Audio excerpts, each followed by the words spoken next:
It's connecting.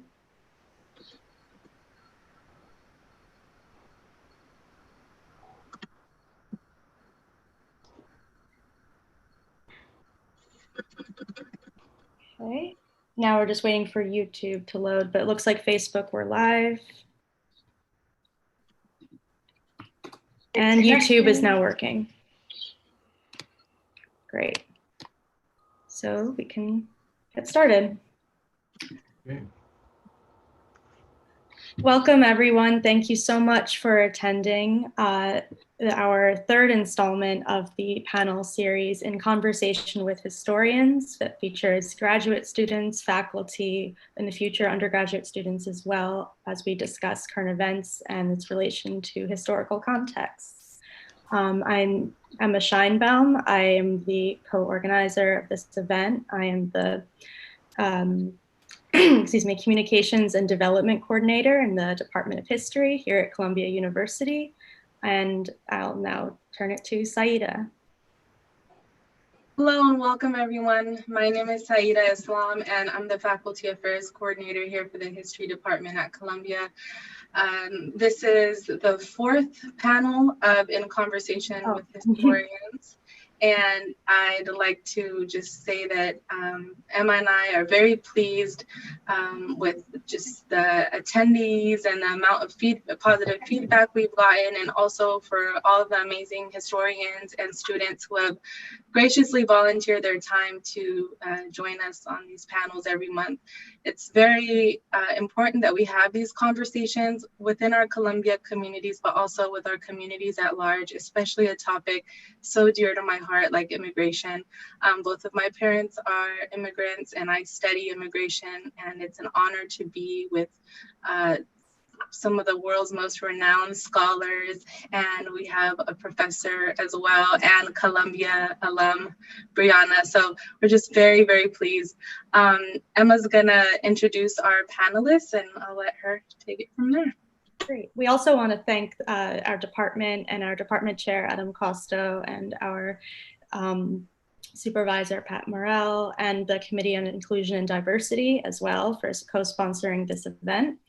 And we're so happy to introduce our panelists, May Nai, who is the Lung Family Professor of Asian American Studies and Professor of History, who is a US legal and political historian interested in questions of immigration, citizenship, and nationalism. Before becoming a historian, she was a labor union organizer and educator in New York City, working for District 65 UAW and the Consortium for Worker Education. Professor Nai is also co-director of CSER, the Center for the Study of Ethnicity and Race. We also have with us today Carl Jacoby. Carl is the Allen Nevins Professor of American History and a specialist in environmental, borderlands, and Native American history.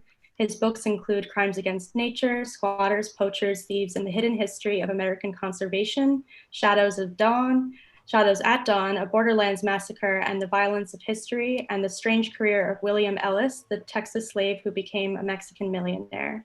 Professor Jacoby is also co-director of CSER, the Center for the Study of Ethnicity and Race.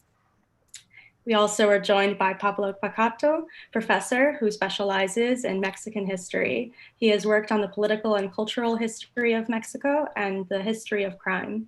He is currently working on an overview of crime in Mexico during the 20th century. We also welcome back a GSAS alum and professor at the College of William and Mary, Brianna Nofil. She is assistant professor of history at the College of William and Mary. She earned her PhD here at Columbia and graduated in 2020. She is currently working on a book about the use of local jails in immigration law enforcement over the 20th century. And as we begin to ask our questions, we also invite you to type any questions that you have for the panelists in the chat. And if you're on the live stream, in the YouTube chat or Facebook comments, as well as the attendance within the Zoom chat, if you can put it in to all panelists as well. And we will try to get to as many as possible throughout the panel. All right, let's start today's conversation with May. Let's just begin with the basics. Why do people migrate? That's a great question. Well, people move all the time. You might move from Manhattan to Brooklyn, or you might move from New York to Ohio or Virginia. You might just move across town. And it's only when, and you might go farther, you might move to another state or another country because you have relatives there. So people move all the time and they move for different reasons. They move, I think mostly for economic reasons or reasons that you could say are for self-improvement because they sense a better opportunity somewhere else. Maybe their situation is dire and they need to get out to find something that can sustain themselves and their family, or maybe it's not so dire, but they have an opportunity in another place. And people also move, I think, for a combination of political and economic reasons. It's only very recently that our laws separate these two things and treat them differently, and I think that's led to a lot of problems. So let me just finish by adding that it's only when you have nation states that are concerned about their territorial sovereignty that immigration becomes a matter of legal and political jurisdiction. And then people have all kinds of barriers that they put up, conditions for entry, conditions for removal. But that actually is only part of what constitutes a migration story. People have been migrating from one place to another as long as human history.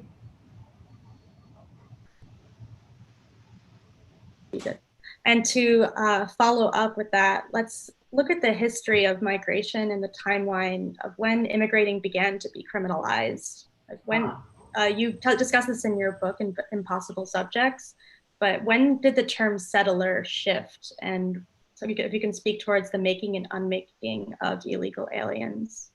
Okay, well, those are two actually somewhat separate questions. Okay. The question of criminalization actually goes back to early modern history. It goes back to the English Poor Laws, which were transplanted into the United States in the colonies in New England.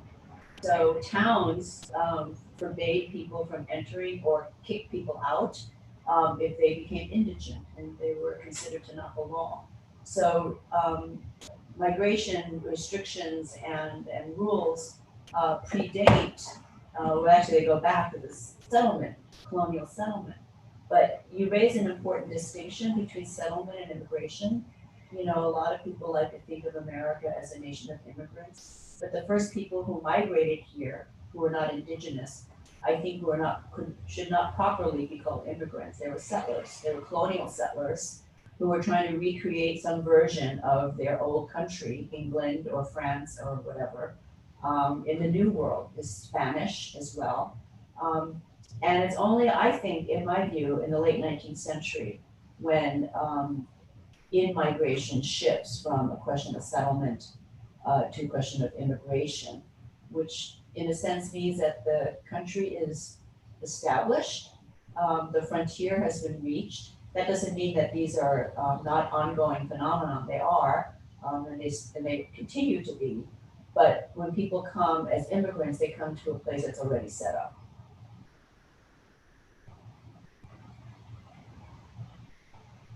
Thank you for that, May. I'm going to ask the next question here for Carl. And I had it here. 1 second. There we go. So Carl, can you please talk about pre-wall on the US-Mexico border? What was there and what was the border violence like and how has it evolved? Please, if you could provide some context to the new border walls implications. Sure. I thought the way I might answer this would just be talking about the creation of the current US-Mexico border. And because I think this is a discussion that this history is very much forgotten in the United States. It's very present and aware in Mexico, but it's something that we don't think about much in the United States. And I would say the war with Mexico, which is all traced back to the war with Mexico, which is 1846 to 1848. And this is really one of our most naked land grabs in American history. I should bracket that a little bit by saying that all of the wars that the United States, the majority of wars that the United States have also been land grabs against indigenous people.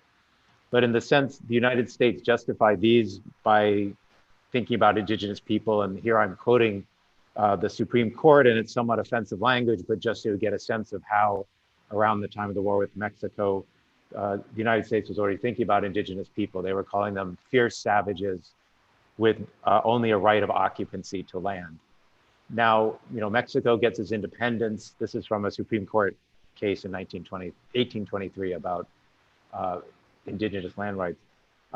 When Mexico becomes independent, initially the United States kind of flatters itself that Mexico is a sister republic, and it's legible to the United States as another nation state, as a sovereign nation. It has many things that seem parallels to the United States: a constitution, a president, a Congress, diplomats, flags, generals, all these sorts of things. And so there's this brief moment where it seems the US likes to flatter itself that Mexico wants to become like them, and they're sort of on a similar trajectory. But then Texas secedes from Mexico, mainly so that it can keep slavery there. The United States annexes Texas against Mexico's wishes, because it's basically a rebel province that should be returned to Mexico. It then provokes a war with Mexico by sending US troops farther and farther into Mexico until the Mexico finally fights back. And then it uses this as a pretext to seize all of the northern half of Mexico, all the way to California. And so the point here why I think this is interesting or why it sort of illuminates a little bit, there's a lot of sort of fixation, I think, in the contemporary discourse about the supposed illegality of people crossing the border without documentation. There's very little discussion, obviously, about the legality of this land grab of the border crossing people in the 19th century without permission, in this very sort of transparent way that really the border that we have today is an artifact of anti-indigenous policies and of slavery, the need for more land for slavery during this time period. And I think the other thing that's really noticeable for me about the war is that the war is often remembered, at least in the United States, as really not much of a conflict at all, a very easily won conflict. There's actually very fierce Mexican resistance. Mexico actually wins the first battle, the one that triggers the war. And there's a very effective Mexican guerrilla warfare against the United States. But this is very much depoliticized. So the United States talks about these people not as guerrillas, not as engaged in a political program of opposing the United States occupation, but they're bandits. And so this discourse about bandits, which you saw when President Trump announced his bid for the presidency 4 years ago, this sort of presentations, criminalization of Mexicans and their behavior, has very deep roots that I think can be traced all the way back to the war with Mexico. And so in many ways, the border wall is just a monument to this very deep 19th century history that a lot of people tend to overlook and gloss over.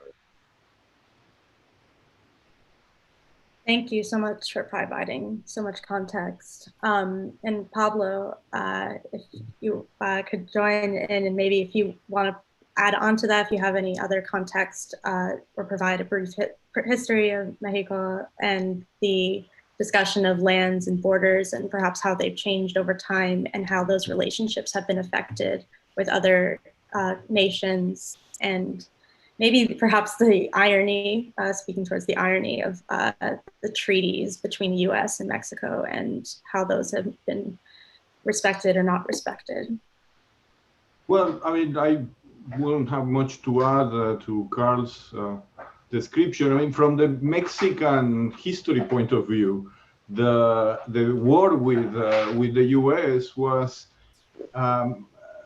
something in a way inevitable, and that has been recognized by Mexican historians as a product of the weakness of the Mexican state after independence. The Mexican government lost mining revenue.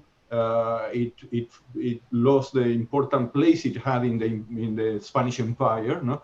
So the decades in which Carl mentions the US recognized Mexico as a real country were also the decades in which the Mexican state fell into instability and lack of resources and the emergence of a kind of a military class that control politics. So when the war came, many people saw this as an inevitable consequence of centralism, a movement within Mexico that was intended to replace federalism, which was, the kind of the natural way in which the country came together, no? Much like the US. No? So Texas is a response to centralism in the eyes of many Mexicans, and the defeat of 46 is seen as obviously as an unfair appropriation, but also as a product of our own mistakes, as a product of our own divisions and lack of patriotism and weakness. No? So the history that comes after that is very complicated because it's not seen simply as unlawful appropriation, but as a kind of a lesson about what can happen to the Mexican country if there's no unity and there's internal fighting. No? So it's obviously very ironic because after 46, a lot of Mexicans were left on the other side of the border, and that didn't really change them. They continue to live their same lives, but they were in a different country. So what we see at that moment that, I agree, it's very important to go back there, is that we have the divergence of two histories of Mexico as a country and Mexico as a presence in the US with a population that is very rooted and has been there for, as long as the Anglos have been. So it's two histories in a way that start there that are interesting. Mm-hmm. Thank you so much for that, Pablo. My next question is for Brianna. Can you tell us, how does ICE operate? I know that's a loaded question, but if you could just simplify it as best you can.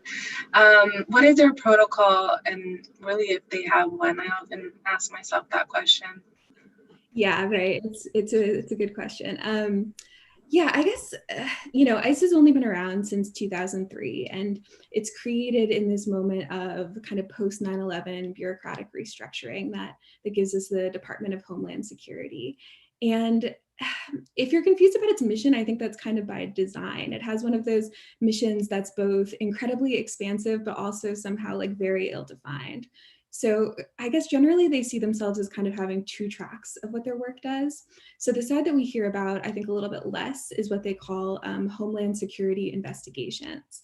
So that division deals with like criminal movement of people, goods, and money across borders. And then the side we hear about more, kind of really the core of their work, is called enforcement and removal operations. And that has to do with all of the enforcement of civil US immigration law and also overseeing the 40,000 detention beds that the US maintains. And so I think that the reality that there is this kind of lack of clarity in ICE's mission and in like what ICE's priorities are, make it really flexible and kind of make it able to suit and be used by various political agendas. So in thinking about like what is their protocol, I think that part of the reason that question is challenging to figure out is that because the work of ICE isn't just being carried out by ICE agents, right? It's also being carried out by local law enforcement and by this just huge array of federal contractors and, really critically by private prison companies and the tens of thousands of people employed by private prison companies. So like, I guess with detention, like one of the critiques that immigration advocates made across the 20th century was that not only did immigrant detainees have less due process rights than other incarcerated people, but also that they were being held in these kind of physical spaces that were much less regulated. And they weren't saying that prisons were great, but they were like, at least there's some kind of standard here, and we don't have these standards for immigration detention.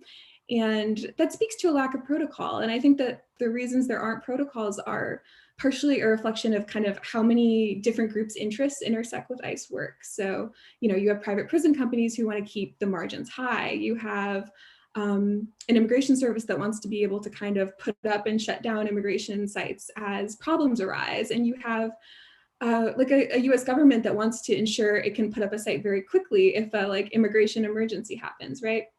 So, Yeah, I think broadly these are all factors that dissuade the agency from kind of creating more set standards. And we also know the standards we do have been quite radically eroded over the past several years. So.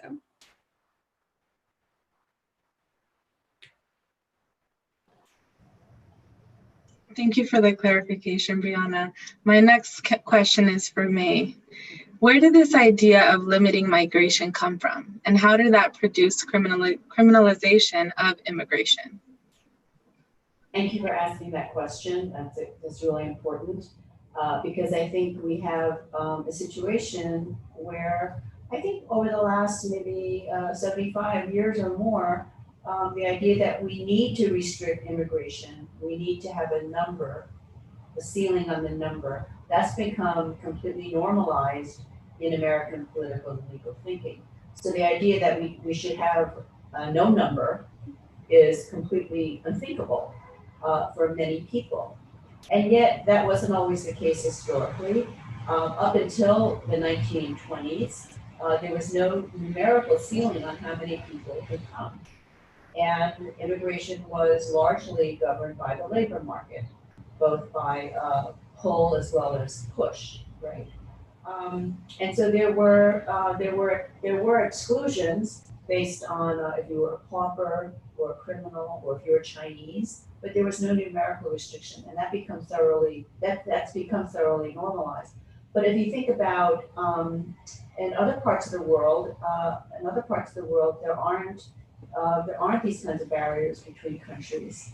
And one of the big innovations of the European Union was to have free migration among the EU states, right? So they drew a fortress around Europe, but within Europe, right, there was basically open migration. So I think the first thing we have to do is to think about these restrictions as being historically produced. There's nothing natural about them or inevitable about them. Now, why did it happen in the 1920s? Well, I think it happened in large part as a response to nativist opposition to the immigrants from Europe, Italians, Jews, Slavs, etc., who were accused of all kinds of things that would sound very familiar to people today.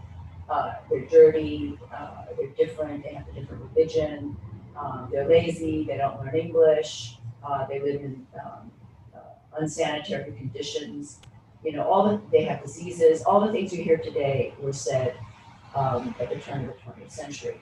And it wasn't until after World War I that had enough political momentum to achieve restrictive law. And the law put a ceiling that limited migration to 15% of the pre-World War I annual average. 15%, that's a huge drop.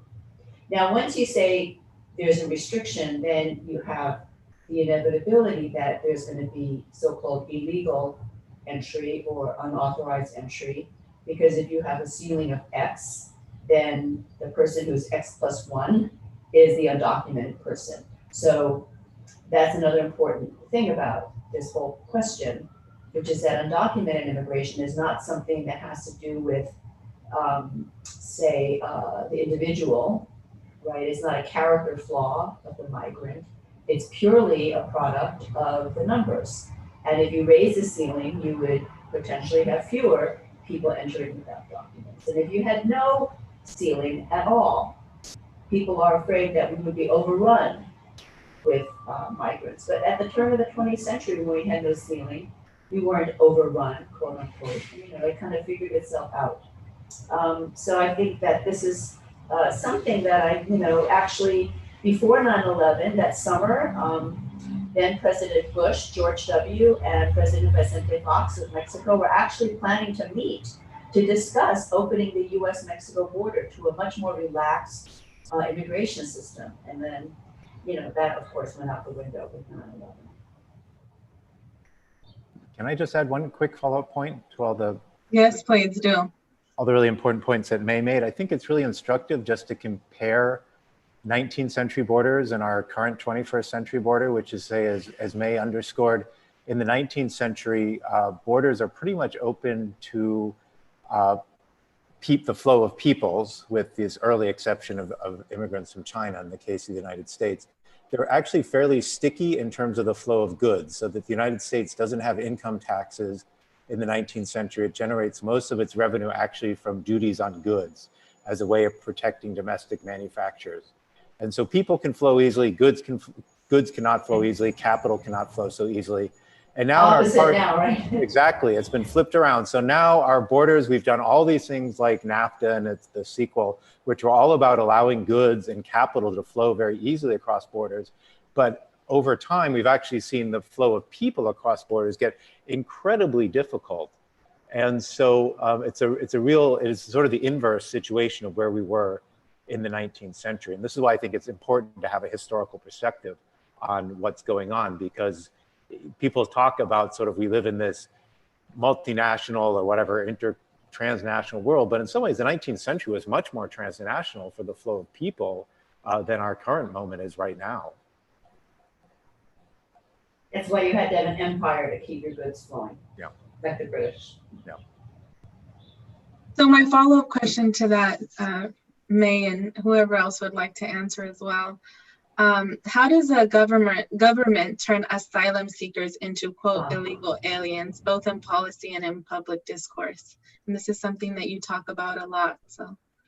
Yeah, that's a really, really important point right now, because actually the most of the pressure on the southern border is not from Mexican migrants, but from Central American migrants. And they, for the most part, have come to ask for asylum. Now that's become a very tricky business. They are fleeing, for sure, violence and instability in their home countries, much of which is caused by proliferation of gangs.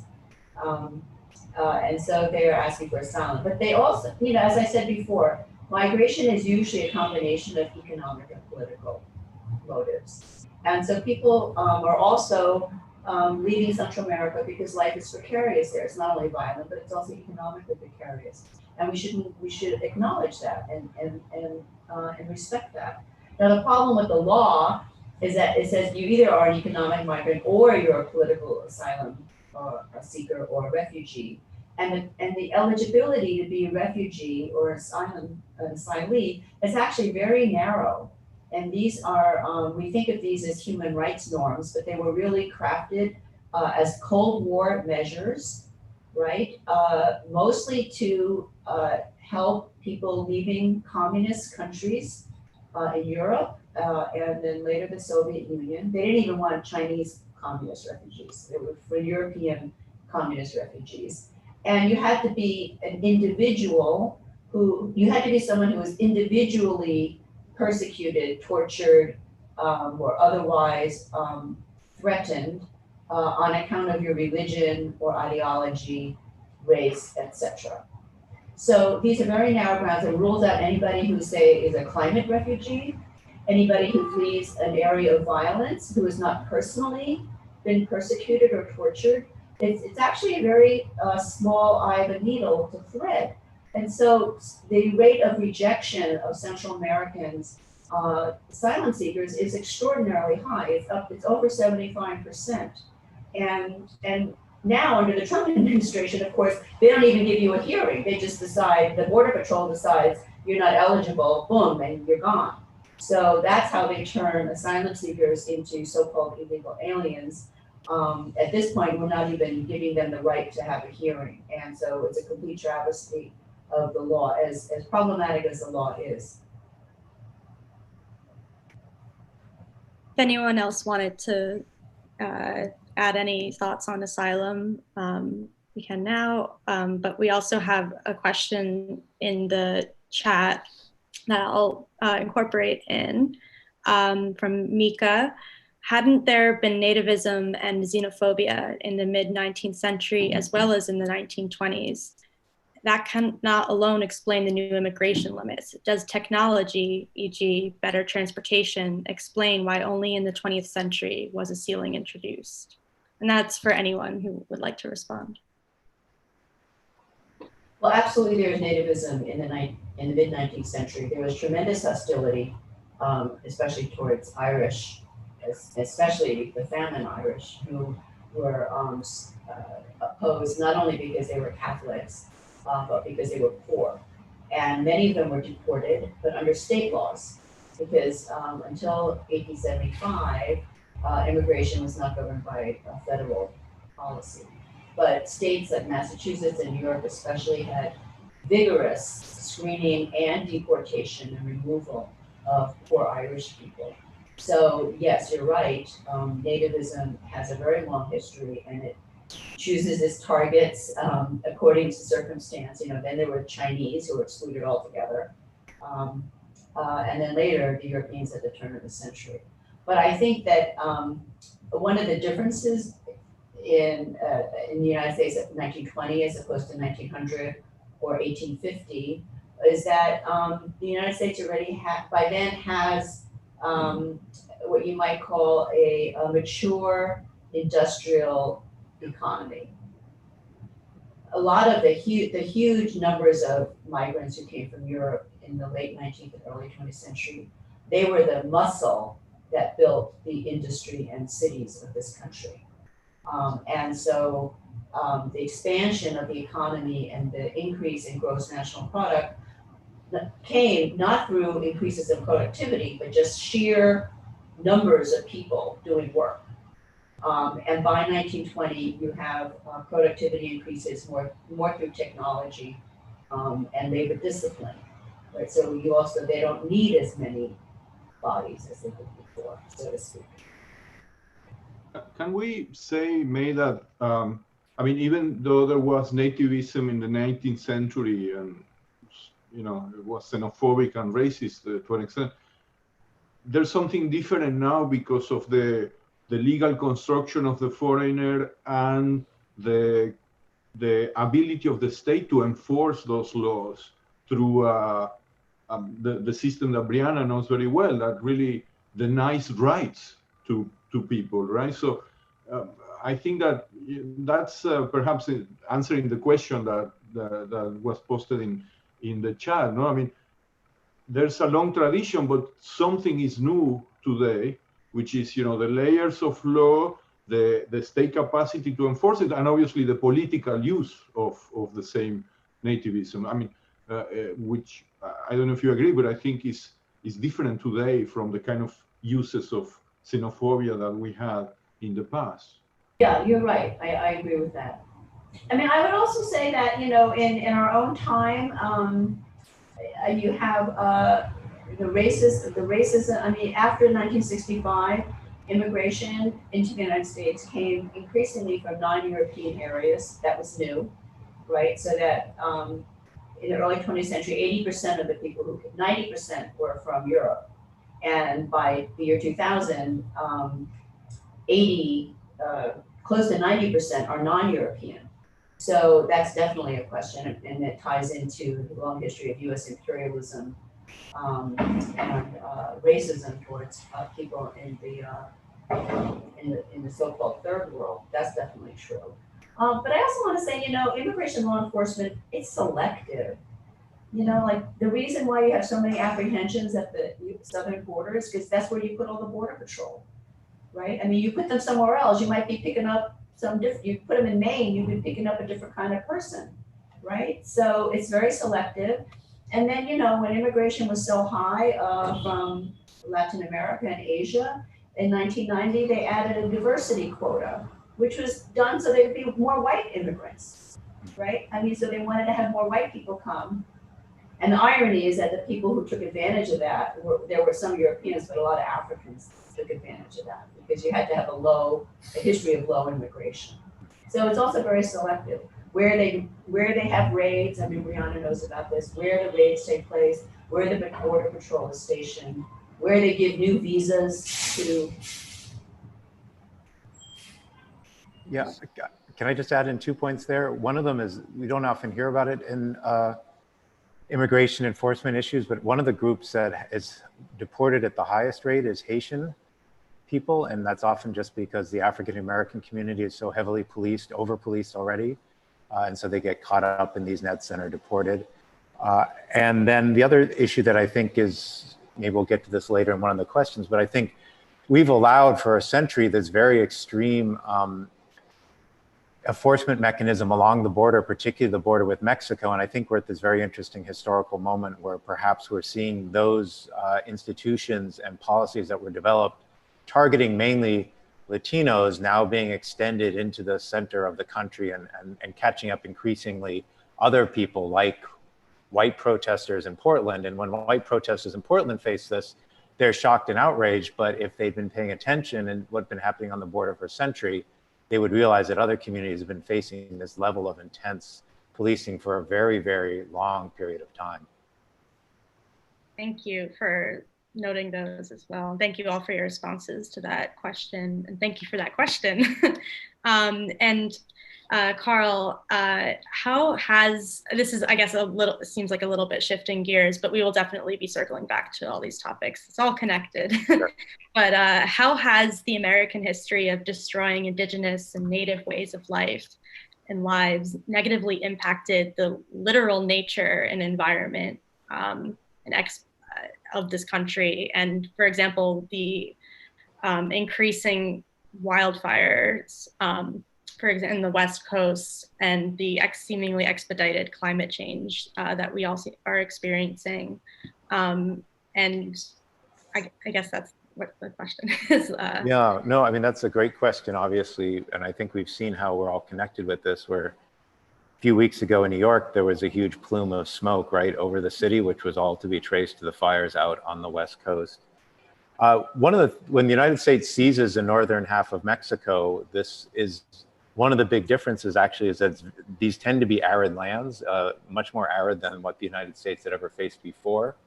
And there's a fairly well-known report, John Wesley Powell comes out in 1879 on the report of the arid lands. So Arizona, New Mexico, Colorado, California. And his big conclusion is that the way to protect these landscapes and deal with aridity is to remove Native people from the landscape.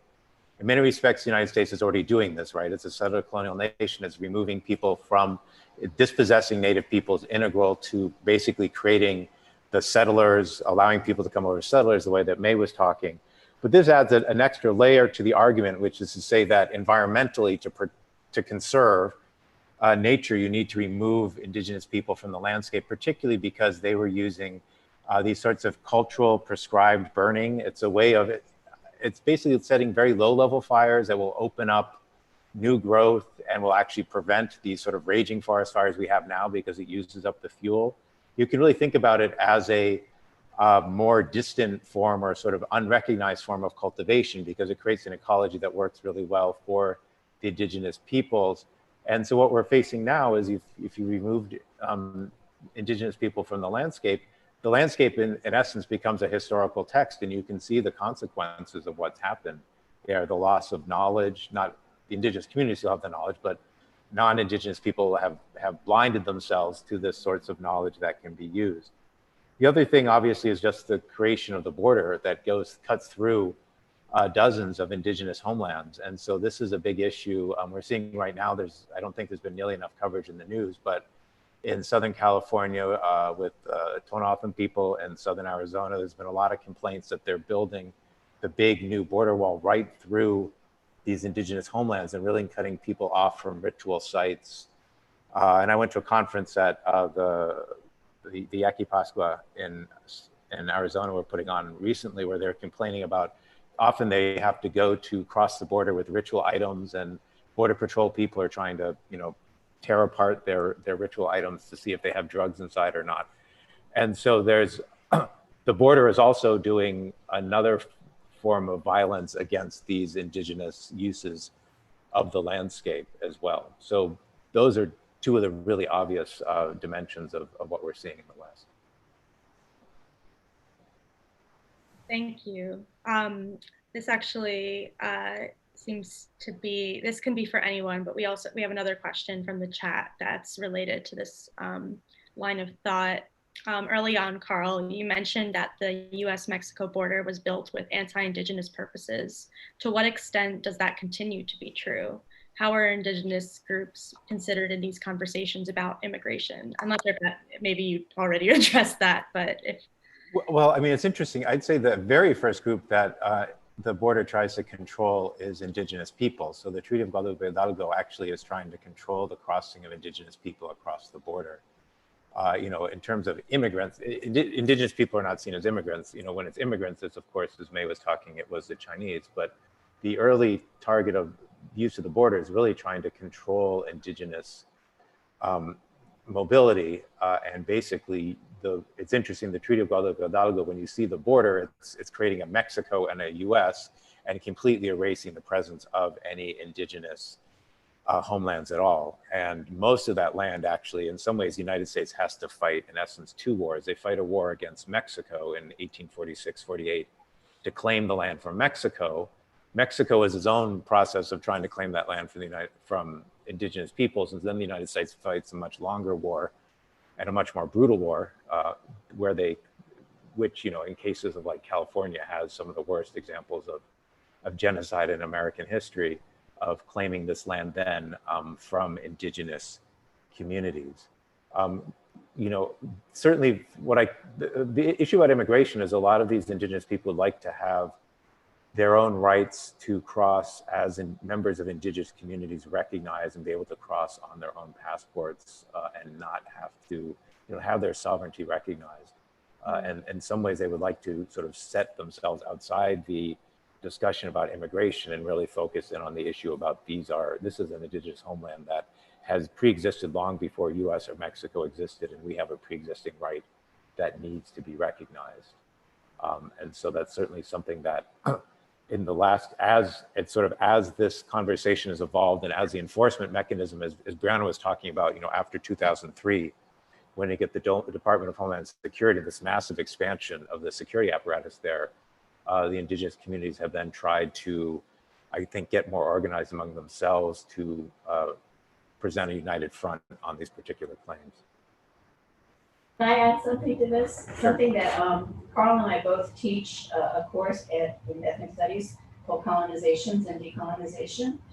And when we talk about Native America, one of the things at least we talk about in my classes is that some of the first borders and walls or fences that were built by English colonists in Virginia to demarcate a line beyond which Native peoples weren't supposed to cross. Right, and so the thing is that they kept moving that line westward as they kept encroaching on the line that they set up themselves. But in a way, you could say that the very first walls and borders that were erected in the colonies, American colonies, were against Native peoples. Yeah, definitely. So if you're listening, take this course. Yes. I want to take this course. Thank you for those responses. Brianna, how does, I know that again, this is like also a very loaded question, but if you could break this down for us as simply as possible, how does ICE and local sheriff departments work together, or how do ICE and local sheriff departments work together in policing people and enforcing immigration laws? Are they two different entities or one and the same? Thanks, Emma. That's a great question. I think it kind of gets us back to the point we were making earlier about like, how does ICE choose to use its resources, right? Like they have a kind of theoretically finite number of dollars, and collaborating with local law enforcement is one of the major ways that they're able to go beyond maybe what their budget normally would entail. So sheriffs have been really powerful allies for the Immigration Service. And, you know, we have records from the early 20th century talking about how the Immigration Service is like, we've got to get sheriffs on board with this project. And the reason is not because they think the sheriffs are going to enforce immigration law, right? The reason is because the sheriffs control the jails, and the Immigration Service sees these jails as central to carrying out deportations, to carrying out Chinese exclusion. And so I think that these partnerships, these kind of long enduring partnerships between the Immigration Service and local law enforcement, they're a way for the Immigration Service to kind of legitimize and make their work seem like legible law and order work. And then I think it's also a way for them to kind of punch above their weight a little bit. And in turn, like, what do the sheriffs get out of it, right? Like throughout the 20th century, what they're getting out of it is they're getting federal money, and they're able to do things like expand their jails because they've got more inmates coming in. They're able to, in some cases, cut taxes for communities. And so, communities and the Federal Immigration Service kind of come to see this as a really potentially mutually beneficial relationship. And today these relationships are more expansive than ever. We know that the Immigration Service isn't just using local law enforcement like to borrow resources or to borrow space, but they've really come to see it as their main way to identify removable people. And so we know that the path to kind of ending up on ICE's radar now typically or frequently goes through the criminal justice system. And I guess the other point I would just make about like thinking about sheriffs and thinking about counties is that these relationships look totally different ways, right? There's like 3,000 counties in the US, and each of them has their own relationship with ICE. So like on the one end, you have counties who have embraced sanctuary policies and have minimal cooperation with ICE. And on the other end, you have counties where ICE is like set up in the police precinct and the jailers are going to ICE training camps. And so like maybe the glass half full take on all of that is that it does give, I think, activists like a juncture, like there's a place to apply pressure there, because there is latitude, right? There's latitude for local officials in determining what sort of relationship and how much they want to collaborate and cooperate with federal immigration law enforcement. And we should note too that that local jurisdictions cannot be forced by the federal government to cooperate with them. That's why sanctuaries, so-called sanctuary jurisdictions, are entirely legal and constitutional. So, and so I think like Brianna's work is really brilliant in showing us how immigration enforcement is not possible without local cooperation. The federal government does not have the capacity, it never had the capacity, and today when you have 10 million undocumented persons in the United States, they absolutely cannot do what they want to do without local law enforcement. And so that's where I think you're really right, Brianna, that activists really can, kind of put a monkey wrench, gum up the wheels in a sense, by forestalling that cooperation or pressuring our local officials to not cooperate.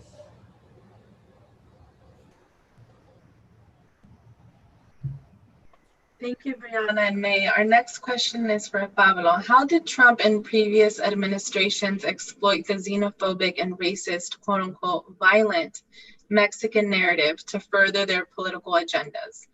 And how can we work against this rhetoric? As Carl mentioned, the image of Mexicans as bandits has a long, history. But one important chapter in that history is the Mexican Revolution, where U.S. troops were massed in front of the border. There was even an expedition of U.S. troops into Mexico in 1916. And there was this idea of Mexico as an anarchic and violent country. But the most relevant context is, I think, something that has happened in the last 30 or 40 years, which is the increasing pressure from U.S. governments to criminalize, to enforce the laws against drug trafficking in Mexico, has created pressure on the Mexican government that in turn has increased enforcement and the role of security forces to fight against drug trafficking. So we have a progression of violence since the 80s. One can say that an important date is 1986 when the Guadalajara cartel killed Enrique Camarena, DEA agent in Guadalajara, and that really put a lot of pressure on the Mexican government to start, arresting people. The result is that we have more infighting between criminal groups in Mexico, more violence in the country as a whole, and an idea that Mexicans are violent. That has spread beyond, even beyond the U.S. It's really paradoxical because in many ways it's a violence that is determined by law enforcement pressure. It's also made possible by U.S. weapons that are very easily bought across the border and transported into Mexico. It's financed by U.S. consumers because they buy the drugs that make these criminal organizations so powerful. And even, you know, we have a few examples of US citizens becoming very important actors as sicarios or enforcers in the US, like the, you know, there's several characters, you know, that became very famous, and they were US citizens. The reality is that Mexican drug organizations are very careful not to use violence across the border, not to create trouble or to attack US citizens, right? In terms of the political uses of this, it is clear that the enforcement of the border and the number of deportations grew very fast during the Obama administration. What we have there is not just high numbers of people deported back into Mexico, but a lot of people in prisons, in US prisons, be sent back to Mexico, tens of thousands of them, which had repercussions in Mexico too. I mean, so what we see today being capitalized politically is something that didn't start suddenly in 2016 or in 2015 when Trump said that Mexicans were rapists, right? I mean, it is something that has been building this image of Mexicans, but also these political uses of this fear of Mexicans. So what we have today is again, several contradictions between the reality of immigrants as statistically people who commit fewer crimes than native borns, right? Because that has been, but the idea that they are dangerous and that they are connected with violent crime, right? The idea that Mexicans are dangerous and the reality that hate crimes against people from Mexico and Latin America are increasing. That they're in fact victims of violent crime more often. No? And you know, the kind of the broader contradiction that I pointed out earlier, the true origins of this failed war drug that has been plaguing Mexico in the last couple of decades. Can I just can I ask Pablo a question? Okay, I want to add some points afterwards. Go ahead. Okay. I mean, the United States is a very violent country. We have tremendously high rates of gun violence, crime, you know, etc. So, is there any? Do you have any comparative data that show the relative incidence of violent crime in the United States versus Mexico? Well, the best way to compare this is not very precise. Is murder rates, right? I mean, how many, you know, people get killed per 100,000 inhabitants? No, that's something that we can compare across countries. And the rates in Mexico are higher than the U.S. overall. But one of the mistakes that we make when we compare these things is that we look at countries as a whole. So if we look at the murder rate in Yucatan, it's extremely low. It's like 1 or 2 per 100,000. If we look at the murder rate in some cities in the US, it's higher than the average in Mexico. Now, if we look at certain regions of Mexico, and this has been shifting in the last 10 years, you know, it used to be some cities on the border, now Michoacán, Guerrero are very high, Oaxaca. We have very high rates of murder, but they're very concentrated in a few municipalities. If we compare those rates, even with the rates in Venezuela and Brazil and Honduras, they're about average. I mean, they're not outrageous, but they're high, right? So I think it's a difficult comparison, but I wouldn't just say that Mexico is more dangerous than the US. You know, it's such a broad statement that it's impossible to prove. Yeah. So I just wanted to build on what Pablo was saying about the sort of militarization of the border. I think there's this very long history of this that certainly goes back to the Mexican Revolution. And in fact, one of the things that's really interesting is how much the intervention in Mexico is almost a dress rehearsal for the United States before it goes to fight overseas during World War I. So General Pershing, who actually gets his start chasing Apaches along the US-Mexico border, but then leads the intervention, who tries to capture Pancho Villa And the US's first use of airplanes and tanks and machine guns, all of these things in a military setting is actually along the Mexico border before they get to Europe. And in many ways, I think the border still continues to be this laboratory where they're experimenting with drone warfare and all these other sorts of things, these heat rays now that they're supposed to use, these microwave heat rays that will heat you up and repel people, all these, you know, basically, we allow ourselves to do things along the border that we wouldn't allow ourselves to do elsewhere. It's become this, it's a long-standing laboratory for this kind of behavior. And one other thing that, and this sort of builds on what Brianna was saying, that I think has accentuated this, is when you get the creation of the Department of Homeland Security in 2003, which is, it combines this idea of war against terror and war against narcos, the drug war that pre-exists.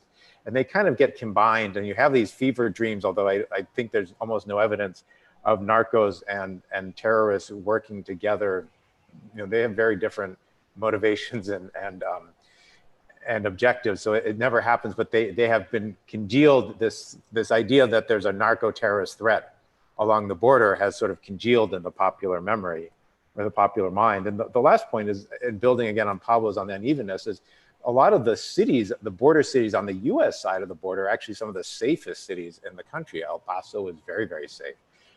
San Diego is very, very safe. San Antonio is very, very safe. And so proximity to Mexico does not have anything to do with violence. And as May's question was suggesting, a lot of the violence that we have our own organic reasons here for this violence, which are completely unconnected to proximity to Mexico. Or immigration at all. Yeah, yeah. Thank you for that. I'm learning so much.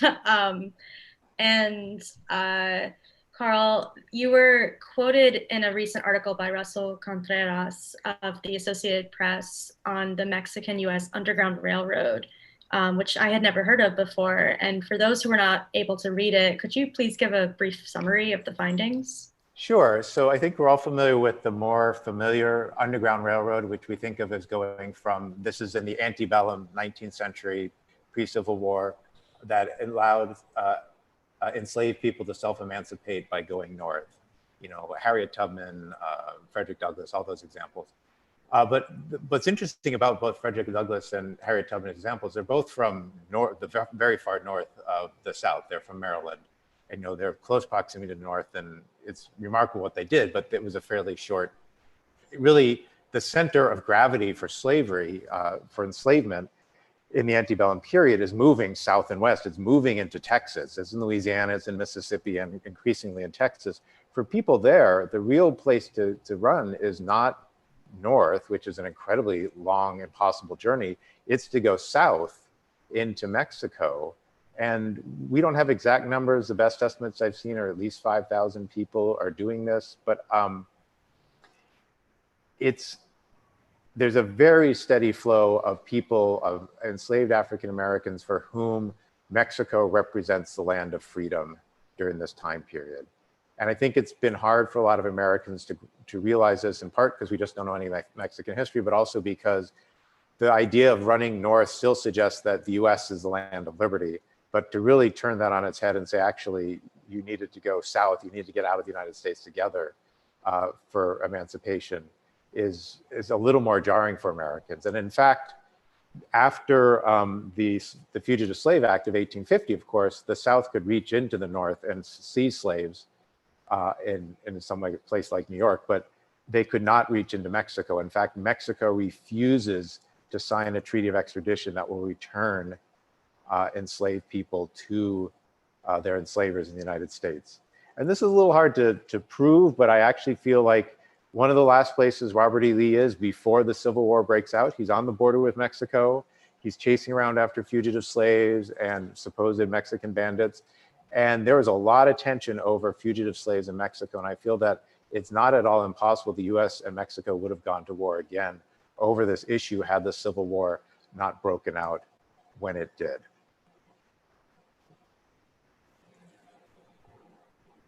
Thank you for that, Carl. My next question here is for Brianna. Can you please give us insight into the violences in ICE detention camps and pass camps? this country has constructed? What is a history of hiding these experiences? And can you also speak on COVID regulations in camps? Yeah, absolutely. So detention has always been a fundamentally violent act, and it's not always violent in ways that make headlines or ways that are flashy, but I think it often looks more like neglect or like lack of access to care. And at its core, it's always about the separation of people from family and from communities. And I think that one of the things that's really clear in kind of the archival sources we do have about the history of detention is how people often speak of like a spiritual death in detention, if not like a physical death, like this idea that the system is just designed to force you to give up. And I think that one reason that the violence is so maybe like empowered in these spaces is because of the fluidity with which detainees can be moved around the system. Like we said before, right, because ICE and its predecessors have this kind of vast network of different sites, some of which are prisons and some of which are detention sites and some of which are like the Hampton Inn that gave them a good rate, right? They're able to move people when people cause problems. And I just cannot tell you how many times you see like throughout history, like, there's a skirmish with a guard, or the detainee starts circulating a petition, or a lawyer starts asking questions. And then the next day, the detainees are in 5 different states, right? And so I think that kind of this flexibility the Immigration Service has had to move people has really, it's been both a tool to kind of reduce the visibility of what's happening in these sites. And I also think it's been like what these immigrants very much recognize it as, which is an intentional means of thwarting organizing and thwarting resistance that's coming from within these sites. And of course, there's very few legal protections for detainees who are being transferred through the system. We know their lawyers often aren't alerted. We know their families often can't locate them. So I think these transfers are, just one of many factors that are enabling the type of violence we see. Yeah, and I guess I would also note that, we're asking all these questions right now about kind of the moral and ethical validity of these sites or how we defend this. And I think it's important to remember too that people have been asking questions about if this is moral or legal for like 100 years. And I think people often have really troubling takeaways when they think about the validity of detention. Like, I think there's often a rhetoric that like, well, some people deserve to be incarcerated, but not immigrants. Immigrants don't deserve that. Or but even despite these, like, maybe people aren't always coming to the conclusions we want them to, but I do think it's important that we're not the first era to ask if this is okay.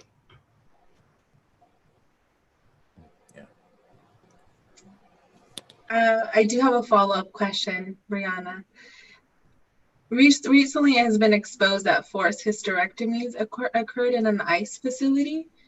This act is sexual oppression, gendered violence, and by UN definition, genocide. We only know about this because of a whistleblower. Could you speak towards this? Yeah. Thank you for bringing that up. Of course, the forced hysterectomies news is just like, it's horrifying, and it reflects a much deeper history of reproductive control and injustice that is particularly focused against women of color and institutionalized people. Yeah, and it deserves a full investigation. I guess the thing that I'm really thinking about, which is kind of cycling back to your question about COVID too, is that, the report and like the whistleblower report about what happened here, right? The hysterectomies were just one part of this much longer report about medical neglect in detention and about like how COVID has just absolutely ravished these centers and how many kind of deaths there have been because of lack of access to medical care. And so I guess it just makes me think about kind of where we put our attention in all of these things and all the just kind of like more mundane ways that detention enacts violence. And it makes me think about May's point about how, just caps on immigration have just become normal. Like, it's hard to imagine the US without an immigration cap. I think that's kind of like what this kind of just mundane violence has sometimes become with the detention centers. Like, there's these moments of explosive, shocking allegations, but then there's just kind of this like din or this hum of perpetual injustice that I think it's really hard to get people to pay attention to, but is a really big part of the problem. And so I think that's kind of an open question for me, is how do we spur attention, not just about the most shocking allegations, but just the day-to-day atrocities that happen as well. Can I add something? Thank you. Yes, please do. I mean, I think I agree completely that violence is inherent to the system, right? As Brianna was saying, and obviously that these allegations about abuses against women have to be investigated, right? But don't you think that there's something that is particular of this moment in which the violence is not just something that ICE and the government is trying to hide, but it's also something it's using, at least Trump is using as a way to show his strength as a leader and his willingness to go to any lengths to stop migration, right? So in a perverse way, that violence against immigrants is also propaganda, right?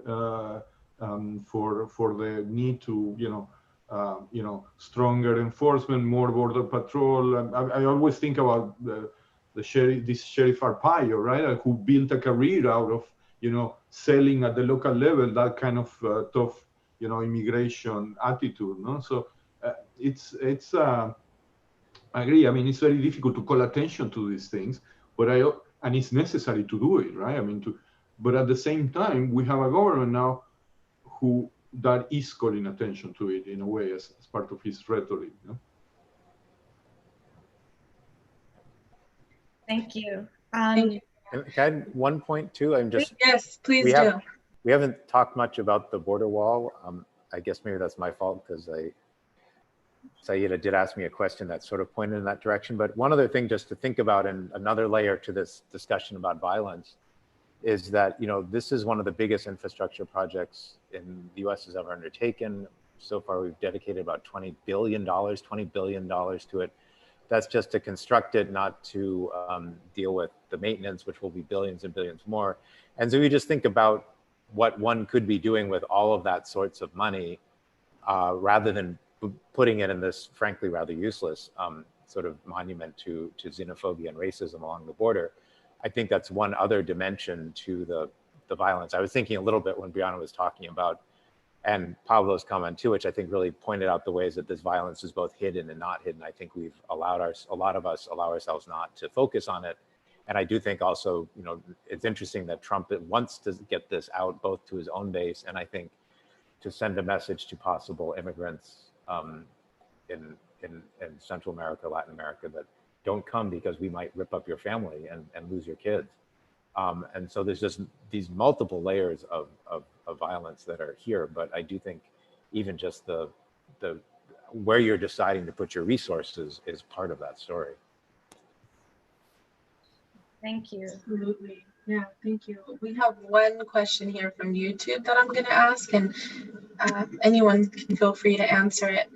How much of a role do US TV and Hollywood media productions contribute to the proliferation and socialization in xenophobic ideas? And how does that compare with media productions within other countries? Does anybody want to? That's a big question. Yeah, we can come back to it later too. Yeah. Well, I can take it first. I mean, I feel like this has been, we're at this moment where, if you think about Hollywood in particular, where there's been a lot of attention to representation of African Americans in the movies. I think the discussion on Latinos is much farther behind. I think that the roles seem to be incredibly stereotypical. Whenever you're looking for a bad guy, the Mexican drug dealer is always the person. I mean, there are these narco novelas and telenovelas like La Reina del Sur that look at that are Mexican, that are sort of, but they always humanize the drug dealers in a way that you never get in the US media. And so it's a little bit of an echo chamber where I think we have a political discourse that already does this, and then I think our cultural discourse tends to do this as well. And it's, I want there to be a moratorium on the Mexican drug dealer character. Like, I just don't want them in any more movies for a good 10 years, so that we can begin to just put these to rest. Netflix would go broke if that's like the whole genre. Yeah. Well, another question for Carl, but this one's pre-written. In your recent LA Times op-ed, you talk about how CBP, or the Border Patrol's jurisdiction, is in the first 100 miles around the border, where there's a relaxation of political rights and laws. However, this distinction is eroding. CBP has been at BLM Black Lives Matter protests, or for example, in Portland. So why is this bad and alarming? What happens when border law comes inland? What does this say about border law to begin with? Sure. In some ways, this builds, I think, on what Brianna was talking about earlier, that there's a very long-standing situation. So the Border Patrol was created in 1924, so we've more or less been living with this for a century. And there's always been a sort of mission creep on the part of the Border Patrol, which is to say it's always been a little unclear where the border ends and where the quote-unquote homeland begins, where the Border Patrol in some ways isn't supposed to intrude. And if you look at the historical record, the Border Patrol has always tried to sort of ooze more and more into the center. It's easier actually to have strategic checkpoints in the interior rather to actually be at the boundary line itself. And so in 46, Congress passes a law in response to the fact that the Border Patrol is kind of going wherever they want. And they say that they have to be a quote unquote reasonable distance from the border. And then in 1953, the Department of Justice, with no public debate, chooses 100 miles as a reasonable distance. And this 100 miles doesn't just mean the US-Mexico border and the US-Canada border, it also means the maritime boundaries. So that actually here in New York City, we are within this 100-mile zone. And in fact, because most of the large cities are either on the border or on the coast, about 2/3 of Americans, 200 million Americans, the majority of Americans actually live with this border zone. And in this border zone, the Border Patrol, or its sort of successor, the Customs and Border Protection, doesn't have to follow all the Fourth Amendment protections against unreasonable search and seizure. So we saw this in Portland when they were, when you saw that CPB was grabbing people off the street without warrants and people were outraged, what's going on? But they were saying, we don't need a warrant. We don't have to act in this way. And within 25 miles of the border, CPB can actually come onto private land without a warrant, so they can go wherever they want. They can't go into your house, but they can come onto your private land. So I think that this distinction is really invidious. I think any erosion of constitutional rights is a real problem, and we never had a debate in 1953, so I think we actually need to have this debate now. And then I think the mission creep is still there, so that recently, for instance, CPB drones were flying over Minneapolis, St. Paul during some of the Black Lives Matter protests. That's 250 miles from the border. There's no legal basis for them to be doing that at all, but there seemingly so far been no consequences for them exceeding what they're supposed to be doing. So I think we have created, and the last point I want to make here is that CPB is now the largest law enforcement agency in the country. It's got about 60,000 personnel. And so we've created this out of sight, out of mind, created this very large sort of monster that we have very little oversight over, and it can be applied. We should care because of what has been happening along the border, but if you don't care for that reason, it can potentially be applied against all of us, and we should be very worried about civil liberties. I think, to sort of point to the debate today, I mean, if there's protests about Trump not stepping down, I think that CPB will be sort of one of his super police forces that he will use to try to put down unrest around the elections if something like that happens. That's kind of my nightmare scenario, and why I think these border issues matter for everyone. Can I add something to that? I mean, in a first way, you could say that the definition of the border at 100 miles was a reform, because before they had complete run of the country, right? And so, and in the past, we didn't have a distinction between Border Patrol and immigration officers, right? I mean, they could go anywhere. And so this was used in particular against Chinese, regardless of where they were in the country. And they defined crossing the border as an ongoing act, an ongoing offense. So it's not just when you cross a line, but it's until you reach your interior destination, wherever that might be. So that's one of the reasons why unlawful entry has no statute of limitation, because it's considered a so-called ongoing offense. Like every day you wake up and you're still breaking the law, right? That's their logic.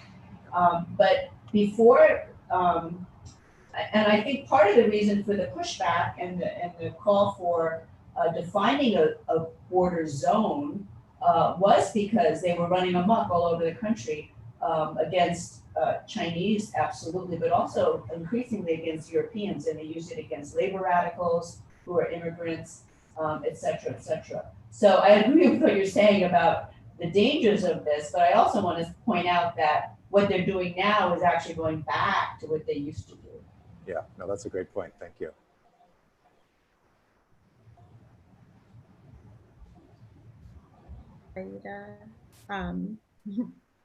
I'm here. Emma, did you want me to ask the next question? Yeah. Okay. It was listed as that, but I can. Well, we have a question that was submitted, but it's actually pretty similar or related to a question we also have pre-written, so we can just pose both questions at the same time. And Brianna, you're most qualified to respond to this one. So this one's directed towards you. From Facebook, someone asked, can you discuss the children in the detention centers? There are an alarming amount of articles about how they're lost to the system, how parents lose track and some get adopted. There's also a lot of speculation of reports of these children lost, potentially being put into sex trafficking. If you can speak to that, but related to that, we're just wondering, like, when a child and a parent are separated at the border by ICE, what happens?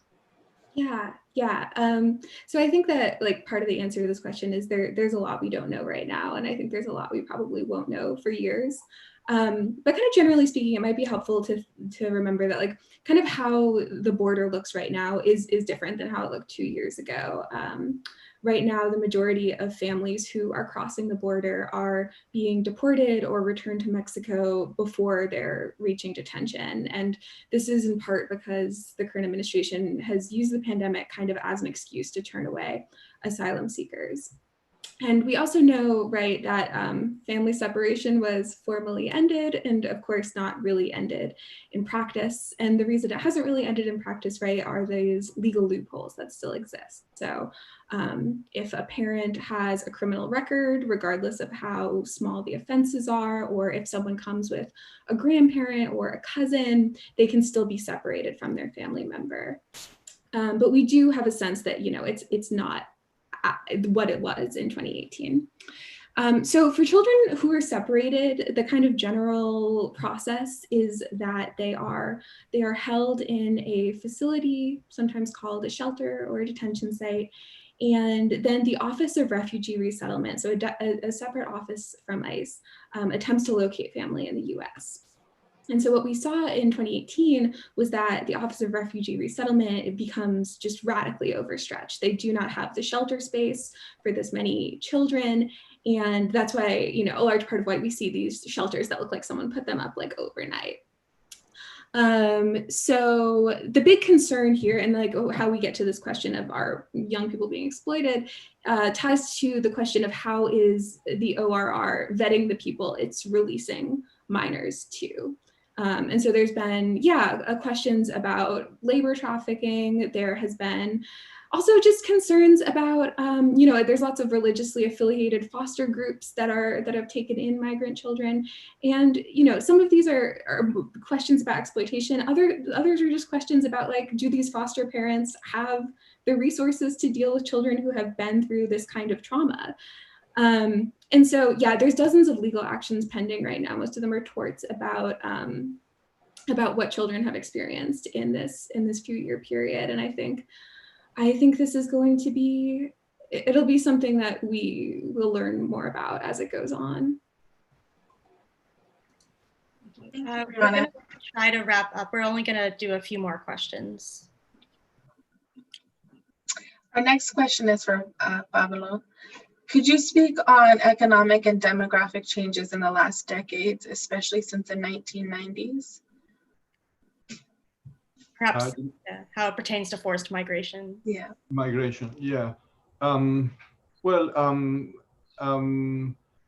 In very general terms, we see that the Mexican population grew very fast in the second half of the 20th century. So by the 70s, 80s, you have a big size of youth cohort in Mexico that many people moved to the U.S. We also have several economic crises that push people to seek work in the U.S. in the 80s and then again in the 90s. That was very clear. Those push factors are not the only ones that count. I mean, we should consider the existence of networks of people who already lived in the U.S. and facilitated the migration of people from Mexico to the U.S., especially again since the 80s and 90s. But the big change that we see in the flow of Mexican migrants to the U.S. Is the shift from a seasonal or cyclical movement of migrants who used to come to work in a harvest or a specific sector of the U.S. economy and then go back to Mexico, into a more permanent migration. And the main cause for that are the migration policies that the U.S. established, under Clinton mainly, where the crossing into the U.S. became more difficult because of enforcement, and as a result, the cost of the crossing also went up. In the sense that if you hire somebody to help you go across the border, you had to pay more, and you had an additional risk. If you went back to Mexico, you didn't know if you could come back next season, right? So the result is that the number of Mexican migrants detained in the border has been dropping. The Mexican population in the US, which is about 11 million, is very stable. It's not because it's people who will have a big difficulty in going back to Mexico and returning. No? And that, I think, has changed the shape and of Mexican migration in a very important way. I would add to what May was saying. If you look at the number of people detained in the border, the number of Mexicans has been dropping, and the number of Central Americans has been increasing. That's a big, kind of change in the recent migration that we see now, and it's something that if it was difficult for Mexicans to cross into the U.S., you can imagine how difficult it is from someone from Honduras or El Salvador to cross Mexico and then get into the U.S. The cost is very high and the danger is very high. So I don't know if I answered the question, but I guess going back to the initial question, I would say that economic factors are important, but the two economies have been integrating for a while, and there are other variables, other man-made problems that have changed the way in which migration works. I would just add to that another factor is the changes in the American economy and the structure of the economy, as we have a more what people refer to as the shrinking of the middle class, or the deindustrialization, the drop in manufacturing jobs, but you have an increase in service jobs in restaurants, gardening, construction, et cetera, and those are low-wage jobs for the most part. So that's also the growth of those sectors has also encouraged more immigration. Thank you. We are going to wrap up. We just have one more question directed towards May. This is kind of a multi-pronged question because we have one from the Zoom chat, but it is also relevant to our pre-written closing question. So how have diseases and pandemics impacted US immigration at other points in the past? Have there been other moments similar to our current moment where COVID-19, where US citizens traveling abroad or emigrating has been so restricted? Right, that's a great question. I would say first that I think it's historically a pattern in epidemics that people look for an outsider to blame. In the Middle Ages, people blamed Jews for the bubonic plague. Chinese were blamed for the plague in the late 19th and early 20th century. So I don't want to say it's a human response because it's a social response, but there is, I think, this kind of go-to reaction to blame outsiders, right? Which is a very bad response because it's the germ that travels or the disease that travels, not an ethnic group or nationality or race that travels. The example that comes to my mind immediately is the incidence of bubonic plague in 1900 and 1901.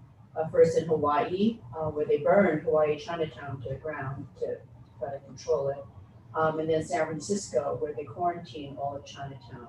But they quarantined it in a really racist way, which is that they drew the quarantine line so that it kind of accepted houses that white people lived in. So they had the zigzag quarantine line so that if you were white but you lived on the border, you were outside the zone, but all the Chinese were inside the zone. But they wouldn't let people leave or anything. And of course, there was a huge racist backlash against Chinese. A few years later, there was another instance of plague in San Francisco, and it hit mostly white people, not Chinese, and they didn't use the same kind of brutal measures against them.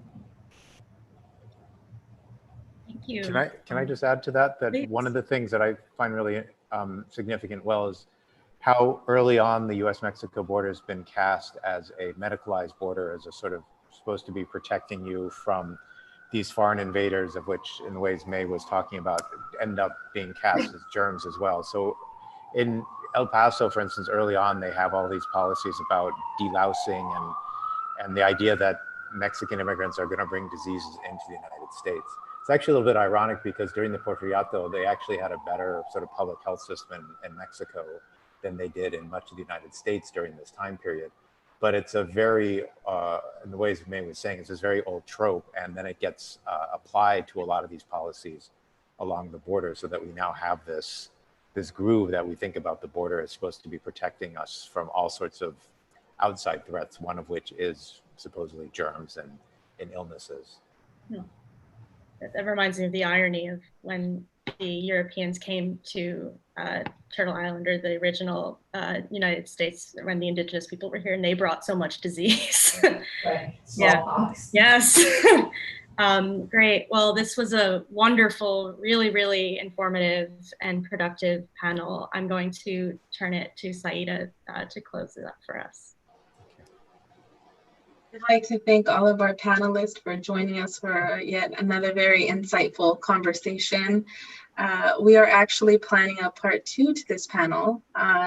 It was birthed at our last meeting, and we all were sort of talking about just action, right? Because oftentimes we ask ourselves, well, I've consumed all of this knowledge, but what can I do? Or, can I make a difference? And the answer is yes. Everyone can do their part and make a difference. Our next panel is going to be about the activism work around immigration reform and detention centers. And a lot of Columbia professors and students are doing some amazing work, and we'll hopefully get to showcase all of the work that they're doing and how everyone can get involved next month. So please stay tuned for that. And we'd like to again thank all of our panelists for joining us, and have a good night, everyone. And thank Emma and Saeeda so much for organizing and moderating. Yeah, great job. Thank you. And the department. Thank you. Thanks, department. Thanks, everyone, for tuning in. Take care. Good night, everyone. Good night. Safe. Bye-bye.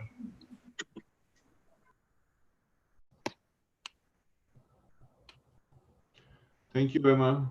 Oh, thank you, Pablo. Bye. Oh, did you have a question? Sorry about the dog at the beginning. Oh, no worries. I love pets. My cat is sleeping on this chair. Oh, well, but at least he's Yeah. sleeping, you know, that's a good thing. Yeah, she often comes up on this, so there was the chance that was going to happen to me too. All good. Thank you so much. Sure. Okay, thank you. Talk Bye. soon. Bye.